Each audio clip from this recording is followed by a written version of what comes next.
Have you seen that movie, Wolf on Wall Street, or Wolf of, is it Wolf on Wall Street? Oh my God, this is terrifying. We've already got that bull statue, now an actual wolf. There's Wolf of Wall Street. I love that movie, although bloody hell, it's a bit intense, isn't it? If you're a person that's had drug problems, crikey, and some of the other challenges I've faced down in my life.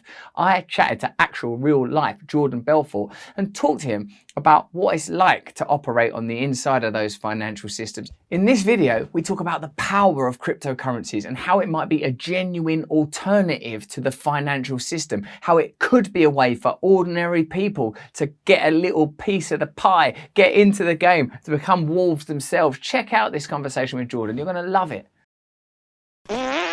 Knowing that how much power is wrapped up in the preservation of these systems, knowing that, you know, something as effective as the sort of the cryptocurrencies that you say are legit, the ones that are above the shitcoin, lower league stuff, do you think that there is any way that ordinary people operating together can change the balance of power from the sort of the estates of centralized corporate power and governmental power?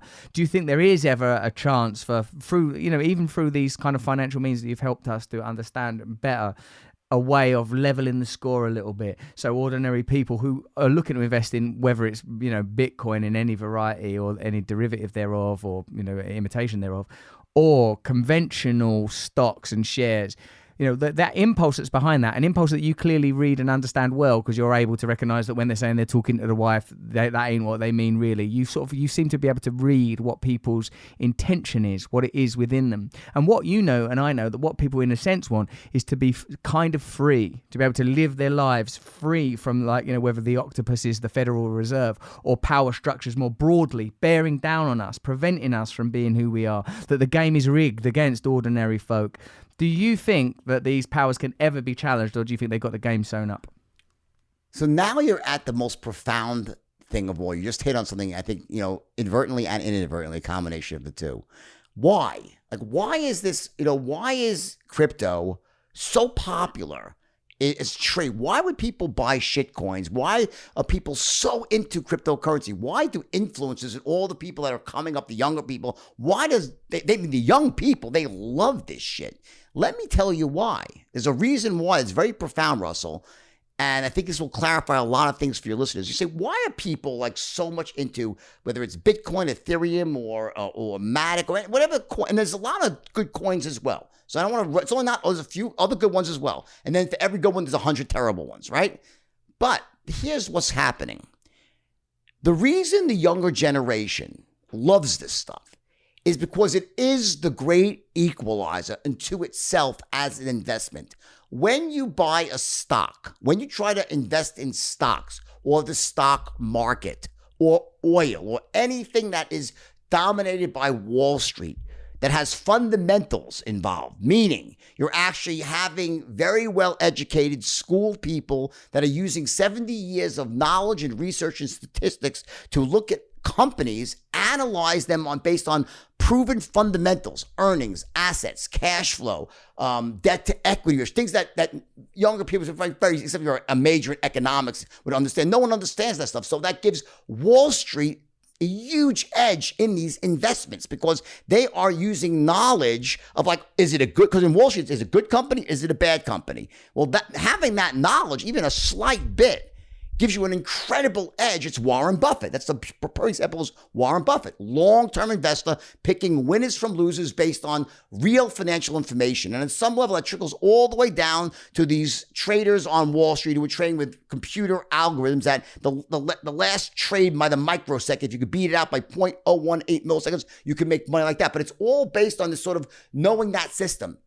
And then you have crypto, where there are no fundamentals. There's zero. There's nothing there but air. All it is an algorithm, the pure algorithm says, here's the amount of coins we have. Here's how often they get printed. It takes away all the knowledge. You don't have to know anything. All that matters is this. Who's the most popular girl in school this week?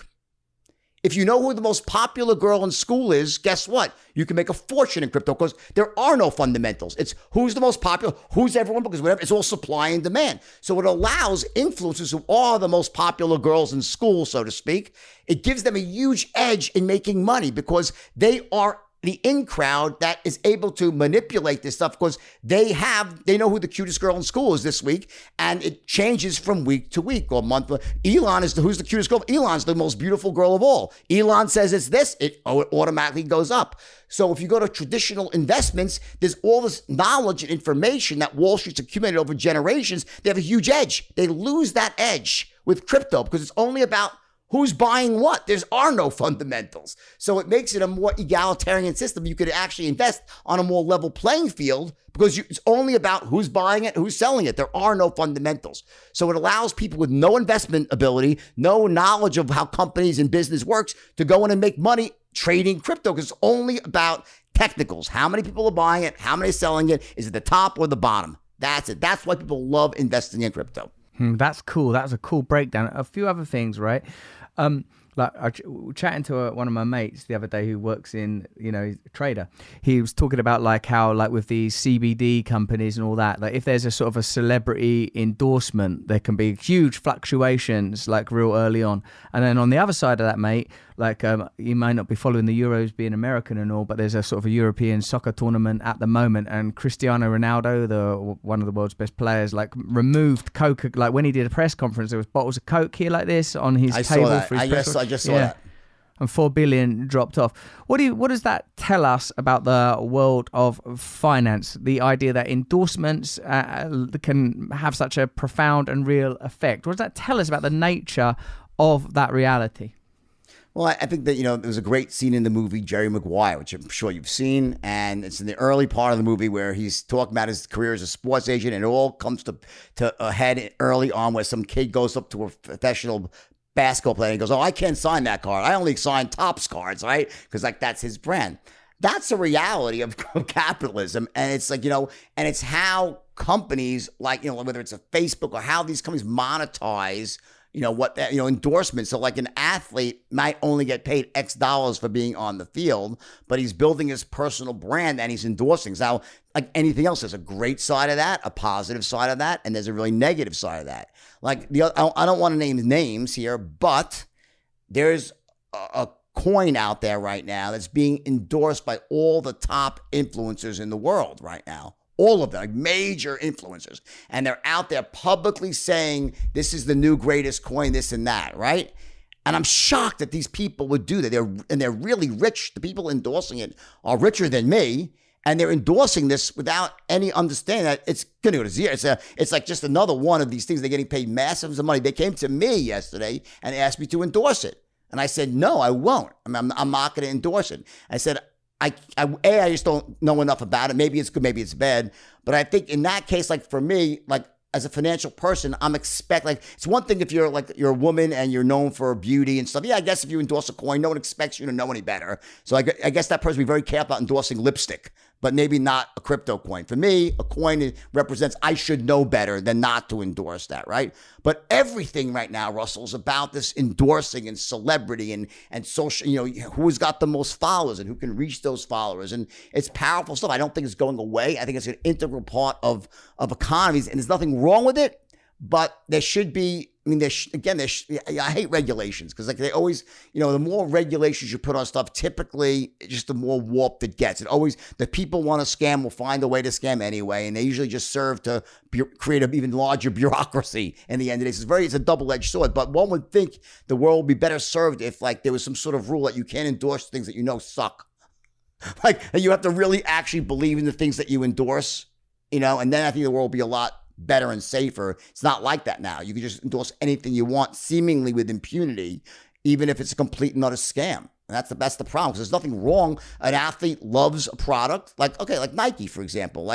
So they have Nike's a great product. They make good stuff, right? They have these top athletes that use Nike. There's nothing wrong with that. That to me it's congruent. It makes sense. And unless Nike is, you could say they're using children in factories.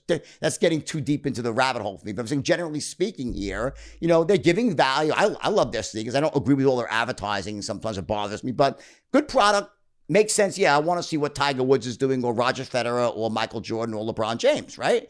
That's smart marketing. But then there's the other side of it, which is, and I'm keep using shitcoin.com, but any product, shit product .com is using a celebrity to separate people from their money because a celebrity needs to make extra money. That's the evil side. Well, what do you think? Do you think cryptocurrencies could be part of the future? Do you think it is a way of sharing the wealth, of taking the power out of the hands of the powerful, or will it just end up more of the same? Let me know in the comments below. Please sign up to my side channel, Awakening with Russell Brand, where I talk about techniques for well-being and spirituality, all that kind of stuff, which I reckon is necessary. Also, if you enjoyed this video, have a look at that one. Bit more information about Bitcoin and cryptocurrencies, which I know you lot are into.